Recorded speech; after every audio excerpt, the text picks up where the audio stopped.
जय गुरु जी के चरणों में कोटि कोटि नमन, अनंतम शुक्राना। संगत जी, आज हम पढ़ रहे हैं शिव पुराण का रुद्र संहिता का खंड चौथा, चतुर्थ खंड कर रहे हैं, कुमार खंड है। पहले हमने पढ़ा था सती खंड। और पर मैं एक बात आपसे ज़रूर कहूँगी कि ये खंड शुरू करने से पहले अगर आपने रुद्र संहिता का पार्वती खंड जो है वो लास्ट अध्याय जो 54 और 55 है ये ज़रूर पढ़ें, क्योंकि ये सारी संगत जी के लिए बहुत ही अच्छा है। इससे पढ़ने से क्या होता है मैं आपको बता देती हूँ थोड़ा सा। यह संपूर्ण विघ्नों को शांत करके समस्त रोगों का नाश करने वाला है। इसके द्वारा स्वर्ग, यश, आयु तथा पुत्र और पौत्रों की प्राप्ति होती है। यह संपूर्ण कामनाओं को पूर्ण करता है। इस लोक में भोग देता और परलोक में मोक्ष प्रदान करता है। इस शुभ प्रसंग को सुनने से अपमृत्यु का शमन होता है और परम शक्ति की प्राप्ति होती है। यह समस्त दुस्वप्नों का नाशक तथा बुद्धि एवं विवेक आदि का साधक है। अपने शुभ की इच्छा रखने वाले लोगों को शिव संबंधी सभी उत्सवों में प्रसन्नता के साथ प्रयत्न पूर्वक इसका पाठ करना चाहिए। यह भगवान शिव को संतोष प्रदान करने वाला है। विशेषतः देवता आदि की प्रतिष्ठा के समय तथा शिव संबंधी सभी कार्यों के प्रसंग में प्रसन्नता पूर्वक इसका पाठ करना चाहिए अथवा पवित्र हो शिव पार्वती के इस कल्याणकारी चरित्र का श्रवण करना चाहिए। ऐसा करने से समस्त कार्य सिद्ध होते हैं। यह सत्य है, इसमें संशय नहीं है। तो संगत जी, आज जो मैं पाठ पढ़ रही हूँ रुद्र संहिता का खंड चतुर्थ कुमार खंड, उससे पहले आप 54 और 55 पार्वती खंड का जरूर पढ़ें अगर आपने नहीं पढ़ा तो। चलिए स्टार्ट करते हैं। आज इसमें हम क्या पढ़ेंगे संगत जी। देवताओं द्वारा स्कंद का शिव पार्वती के पास लाया जाना, उनका लाड प्यार, देवों के मांगने पर शिव जी का उन्हें तारक वध के लिए स्वामी कार्तिक को देना, कुमार की अध्यक्षता में देव सेना का प्रस्थान, महिसागर संगम पर तारकासुर का आना और दोनों सेनाओं में मुठभेड़, वीरभद्र का तारक के साथ घोर संग्राम, पुनः श्रीहरि और तारक में भयानक युद्ध। स्टार्ट करते हैं संगत जी। गुरु जी से आज्ञा लेते हैं। ओम नमः शिवाय, शिव जी सदा सहाय। ओम नमः शिवाय, गुरु जी सदा सहाय। सबसे पहले एक श्लोक है जी, उसका अर्थ आपको पढ़ के सुनाते हैं और हम भी सुनते हैं।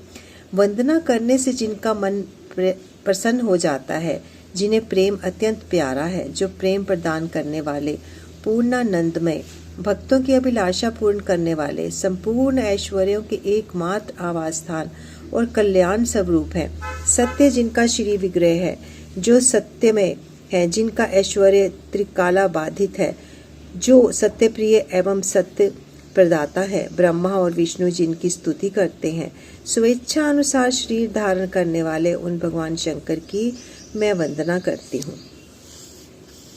श्री नारद जी कहते हैं, देवताओं का मंगल करने वाले देव परमात्मा शिव तो सर्वसमर्थ हैं।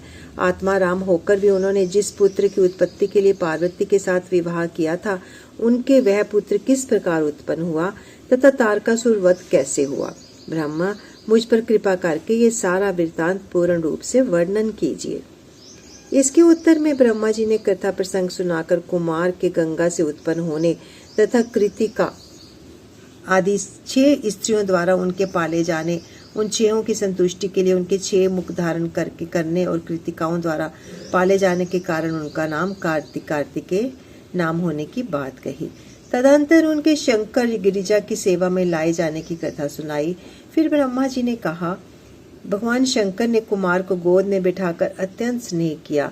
देवताओं ने उन्हें नाना प्रकार के पदार्थ, विद्याएं, शक्ति और अस्त्र शस्त्र आदि प्रदान किए। पार्वती के हृदय में प्रेम समाता नहीं था। उन्होंने हर्षपूर्वक मुस्कुराकर कुमार को परमोत्तम ऐश्वर्य प्रदान किया, साथ ही चिरंजीवी भी बना दिया। लक्ष्मी ने दिव्य संपत्ति तथा एक विशाल एवं मनोहर हार अर्पित किया। सावित्री ने प्रसन्न होकर सारी सिद्ध विद्याएं प्रदान की। मुनि श्रेष्ठ, इस प्रकार वहां महोत्सव मनाया गया। सभी के मन प्रसन्न थे। विशेषतः शिव और पार्वती के आनंद का पार नहीं था।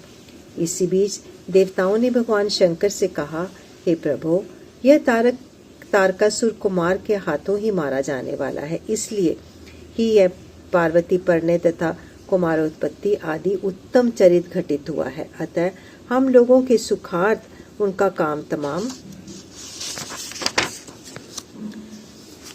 करने के हेतु कुमार को आज्ञा दीजिए।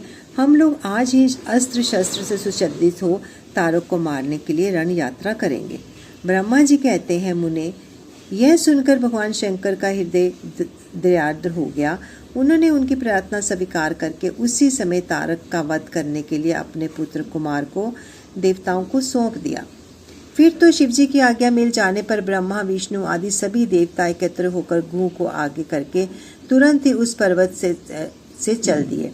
उस समय श्री हरि आदि देवताओं के मन में पूर्ण विश्वास था कि वे अवश्य तारक का वध कर डालेंगे। वे भगवान शंकर के तेज से भावित हो कुमार के सेनापतित्व में तारक का संहार करने के लिए रण क्षेत्र में आए। उधर महाबली तारक ने जब देवताओं के इस युद्ध की सुना, तब वह भी एक विशाल सेना के साथ देवों से युद्ध करने के लिए तत्काल ही चल पड़ा।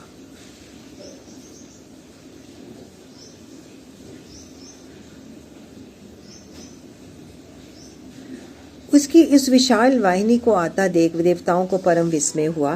फिर तो वे बलपूर्वक बारंबार सिंहनाद करने लगे। उसी समय तुरंत ही भगवान शंकर की प्रेरणा से विष्णु आदि संपूर्ण देवताओं के प्रति आकाशवाणी हुई। आकाशवाणी ने कहा, देवगण, तुम लोग जो कुमार के अधिनायक तत्व में युद्ध करने के लिए उद्यत हुए हो, इससे तुम संग्राम में दैत्यों को जीतकर विजयी होवोगे। ब्रह्मा जी कहते हैं, मुने, उस आकाशवाणी को सुनकर सभी देवताओं का उत्साह बढ़ गया। उनका भय जाता रहा और वो वीरोचित गर्जना करने लगे। उनकी युद्ध कामना बलवती हो उठी और वे सब के सब कुमार को अग्रणी बनाकर बड़ी उतावली के साथ महिसागर संगम को गए। उधर बहुसंख्यक असुरों से घिरा हुआ वह तारक भी बहुत बड़ी सेना के साथ शीघ्र ही वहां आदम का, जहां वे सभी देवता खड़े थे। उस असुर के आगमन काल में प्रलयकालीन मेघों के समान गर्जना करने वाली रणभेरियां तथा अन्याय कर्कश शब्द करने वाले रणवाद्य बज रहे थे। उस समय तारकासुर के साथ आने वाले दैत्य ताल ठोकते हुए गर्जना कर रहे थे। उनके पद्याघात से पृथ्वी कांप उठी थी। उस अत्यंत भयंकर कोलाहल को सुनकर भी सभी देवता निर्भय ही बने रहे। वे एक साथ मिलकर तारकासुर से लोहा लेने के लिए डटकर खड़े हो गए। उस समय देवराज इंद्र कुमार को गजराज पर बैठाकर सबसे आगे खड़े हुए। वे लोकपालों से घिरे हुए थे और उनके देवताओं की महती सेना थी। तत्पश्चात कुमार ने उस गजराज को तो महेंद्र को ही दे दिया और वे स्वयं ऐसे विमान पर आरूढ़ हुए जो परमाश्चर्यजनक तथा नाना प्रकार के रत्नों से सुशोभित था। उस समय उस विमान पर सवार होने से सर्वगुण संपन्न महायशस्वी शंकर पुत्र कुमार उत्कृष्ट शोभा से संयुक्त हो सुशोभित हो रहे थे। उन पर परम प्रकाशमान चवर डुलाए जा रहे थे। इसी बीच बलाभिमानी एवं महावीर देवता और दैत्य क्रोध से विहल हो परस्पर युद्ध करने लगे। उस समय देवताओं और दैत्यों में बड़ा घमासान युद्ध हुआ। क्षण भर में ही सारी रणभूमि रुंड मुंडों से व्याप्त हो गई। तब महाबली तारकासुर बहुत बड़ी सेना के साथ देवताओं से युद्ध करने के लिए वेगपूर्वक आगे बढ़ा। उस रण दुर्मद तारक को युद्ध की कामना से आगे बढ़ते देख इंद्र आदि देवता तुरंत ही उनके सामने आ गए। फिर तो दोनों सेनाओं में महान कोलाहल होने लगा। तत्पश्चात देवों तथा असुरों का विनाश करने वाले ऐसा द्वंद्व युद्ध प्रारंभ हुआ, जिसे देखकर वीर लोग हर्षोत्फुल्ल हो गए और कायरों के मन में भय समा गया। इसी समय वीरभद्र कुपित हो महाबली प्रथम गणों के साथ वीराभिमानी तारक के समीप आ पहुंचे। वे बलवान गणनायक भगवान शिव के कोप से उत्पन्न हुए थे। अतः समस्त देवताओं को पीछे करके युद्ध की अभिलाषा से तारक के सम्मुख डट गए। उस समय प्रथम गणों तथा सारे असुरों के मन में परम उल्लास था। अतः वे इस महासमर में परस्पर गुत्थम गुत्था हो जूझने लगे। तदंतर वीरभद्र से तारक का भयानक युद्ध हुआ। इसी बीच असुरों की सेना रण से विमुख को भाग चली। इस प्रकार अपनी सेना को तीतर बीतर हुआ देख उनके नायक तारकासुर क्रोध से भर गया और 10,000 भुजाएं धारण करके सिंह पर सवार हो देवगणों को मार डालने के लिए वेग पूर्वक उनकी ओर झपटा। वह युद्ध के मुहाने पर देवों तथा प्रथम गणों को मार मार कर गिराने लगा। तब प्रथम गणों के नेता महाबली वीरभद्र उनके इस कर्म को देखकर उसका वध करने के लिए अत्यंत कुपित हो उठे। फिर तो उन्होंने भगवान शिव के चरण कमल का ध्यान करके एक ऐसा श्रेष्ठ त्रिशूल हाथ में लिया जिसके तेज से सारी दिशाएं और आकाश प्रकाशित हो उठे। इसी अवसर पर महान कौतुक प्रदर्शन करने वाले स्वामी कार्तिक ने तुरंत ही वीर बाहु द्वारा कहलाकर उस युद्ध को रोक दिया। तब स्वामी की आज्ञा से वीरभद्र उस युद्ध से हट गए। वह देखकर असुर सेनापति महावीर तारक कुपित हो उठा। वह युद्ध कुशल तथा नाना प्रकार के अस्त्रों का जानकार था, अतः देवताओं को ललकार को उन पर बाणों की वृष्टि करने लगा। उस समय बलवानों में श्रेष्ठ असुरराज तारक ने ऐसा महान कर्म किया कि सारे देवता मिलकर भी उसका सामना न कर सके। उन भयभीत देवताओं को यो पिटते हुए देखकर भगवान अच्युत को क्रोध हो आया और वे शीघ्र ही युद्ध करने के लिए तैयार हो गए। उन भगवान श्री हरि ने अपने आयुध सुदर्शन चक्र और शार्द धनुष को लेकर युद्ध स्थल में महादैत्य तारक का आक्रमण किया। मुनि तदंतर सबके देखते ही देखते श्री हरि और तारक युद्ध में अत्यंत भयंकर एवं रोमांचकारी महायुद्ध छिड़ गया। इसी बीच अच्युत ने कुपित हो महान सिंहनाद किया और धधकती हुई ज्वालाओं के से प्रकाश वाले अपने चक्र को उठाया। फिर तो श्री हरि ने उसी चक्र से दैत्यराज तारक पर प्रहार किया। उसकी चोट से अत्यंत व्यथित हो वह असुर पृथ्वी पर गिर पड़ा, परंतु वह असुर नायक तारक अत्यंत बलवान था, अतः तुरंत ही उठकर उस दैत्यराज ने अपनी शक्ति से चक्र के टुकड़े टुकड़े कर दिए। मुने भगवान विष्णु और तारकासुर दोनों बलवान थे और दोनों में अगाध बल था, अतः युद्ध स्थल में वे परस्पर जूझने लगे।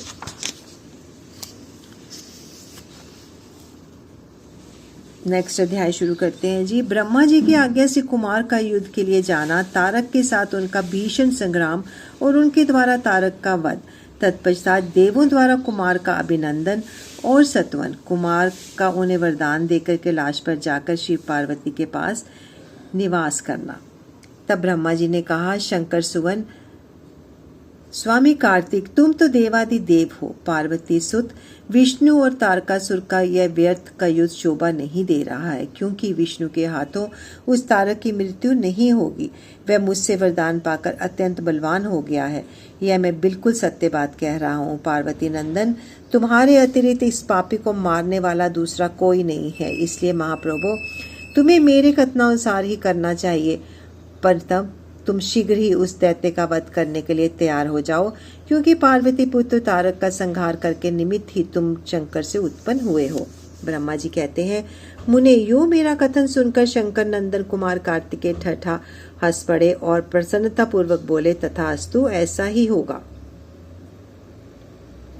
तब महान ऐश्वर्यशाली शंकर सुवन कुमार तारकासुर के वध का निश्चय करके विमान से उतर पड़े और पैदल हो गए। जिस समय महाबली शिवपुत्र कुमार अपनी अत्यंत चमकीली शक्ति को, जो लपटों से दमकती हुई एक बड़ी उल्का सी जान पड़ती थी, हाथ में लेकर पैदल ही दौड़ रहे थे, उस समय उनकी अद्भुत शोभा हो रही थी। उनके मन में तनिक भी व्याकुलता नहीं थी। वे परम प्रचंड और अपरमेय बलशाली थे।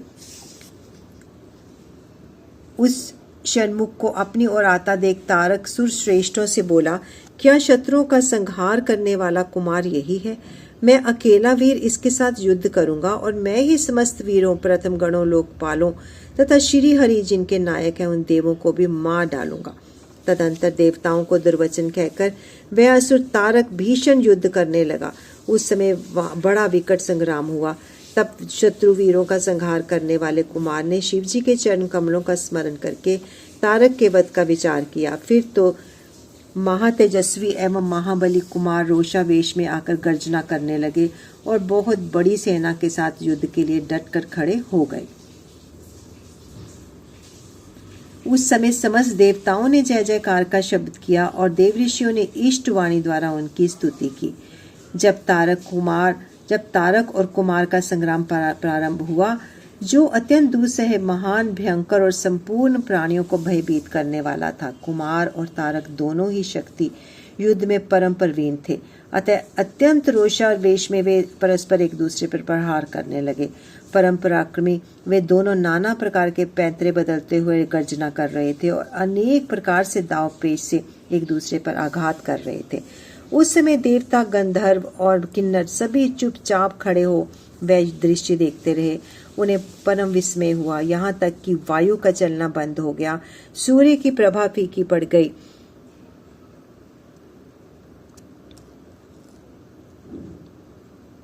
और पर्वत एवं वन काननों सहित सारी पृथ्वी कांप उठी। इस अवसर पर हिमालय आदि पर्वत स्नेहा विभूत होकर कुमार की रक्षा के लिए वहां आए। तब उन सभी पर्वतों को भयभीत देखकर शंकर एवं गिरिजा के पुत्र कुमार उन्हें सांत्वना देते हुए बोले, महाभाग पर्वतों, तुम लोग खेद मत करो, तुम्हें किसी प्रकार की चिंता नहीं करनी चाहिए। मैं आज तुम सबकी आंखों के सामने ही इस पापी का काम तमाम कर दूंगा। यूं उन पर्वतों तथा देवगणों को ढांढस बढ़ाकर कुमार ने गिरिजा और शंभु को प्रणाम किया तथा अपनी कांतिमती शक्ति को हाथ में लिया। शंभु पुत्र कुमार महाबली तथा महान ऐश्वर्यशाली तो थे ही। जब उन्होंने तारक का वध करने की इच्छा से शक्ति हाथ में ली, उस समय उनकी अद्भुत शोभा हुई। तदंतर शंकर जी के तेज से संपन्न कुमार ने उस शक्ति से तारकासुर, जो समस्त लोगों को कष्ट देने वाला था, प्रहार किया। उस शक्ति के आधार से तारकासुर के सभी अंग छिन्न भिन्न हो गए और संपूर्ण असुर गणों का अधिपति व महावीर सहसा धाराशायी हो गया। मुने, सबके देखते ही देखते कुमार द्वारा मारे गए तारक के प्राण पखेरु उड़ गए। उस उत्कृष्ट वीर तारक को महासमर में प्राण रहित होकर गिरा हुआ देखकर वीरवर कुमार ने पुनः उस पर वार नहीं किया। उस महाबली दैत्यराज तारक के मारे जाने पर देवताओं ने बहुत से असुरों को मौत के घाट उतार दिया। उस युद्ध में कुछ असुरों ने भयभीत होकर हाथ जोड़ दिए, कुछ के शरीर छिन्न भिन्न हो गए और हजारों दैत्य मृत्यु के अतिथि बन गए। कुछ शरणार्थी दैत्य अंजलि बांधकर पाही पाही रक्षा कीजिए, रक्षा कीजिए यूं पुकारते हुए कुमार के शरणापन्न हो गए। कुछ मार डाले गए, कुछ मैदान छोड़कर भाग गए। सहस्त्रों दैत्य जीवन की आशा से भागकर पाताल में घुस गए।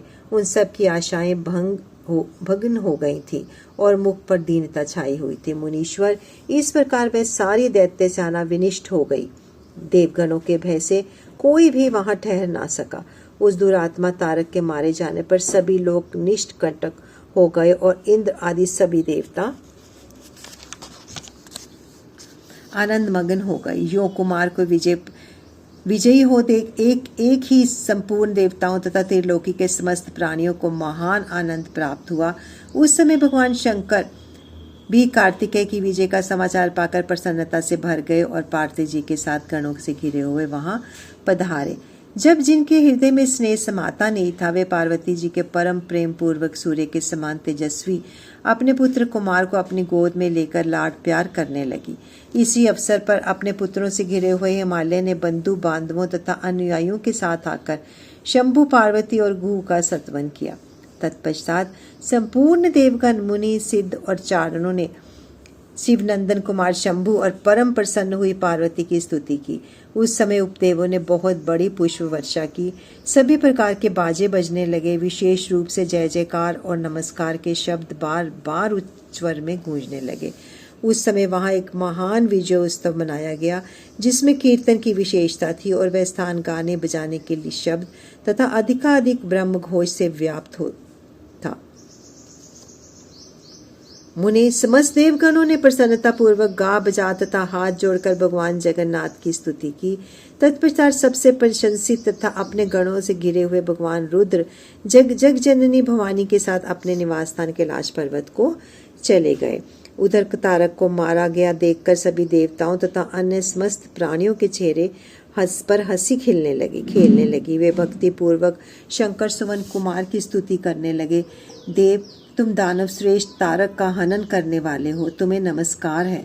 शंकर नंदन, तुम बाणासुर के प्राणों का अपहरण करने वाले तथा प्रबलासुर के विनाशक हो। तुम्हारा स्वरूप परम पवित्र है, तुम्हें हमारा अभिवादन है।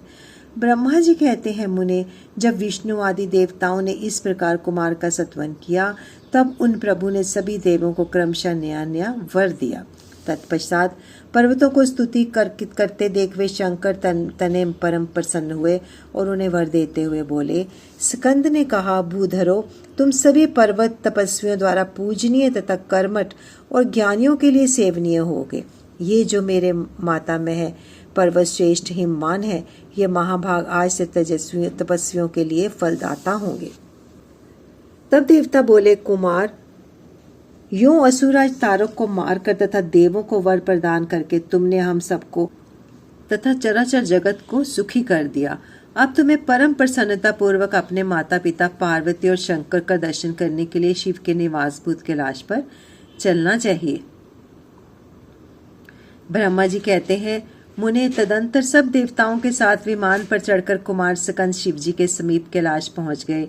उस समय शिव शिवा ने बड़ा आनंद मनाया। देवताओं ने शिव जी की स्तुति की। शिव जी ने उन्हें वेदान तथा अभयदान देकर विदा किया। मुने इस अवसर पर देवताओं को परम आनंद प्राप्त हुआ। वे शिव पार्वती तथा शंकर नंदन कुमार के रमणीय यश का बखान करते हुए अपने अपने लोक को चले गए। उधर परमेश्वर शिव भी शिवा कुमार तथा गणों के साथ आनंद पूर्वक उस पर्वत पर निवास करने लगे।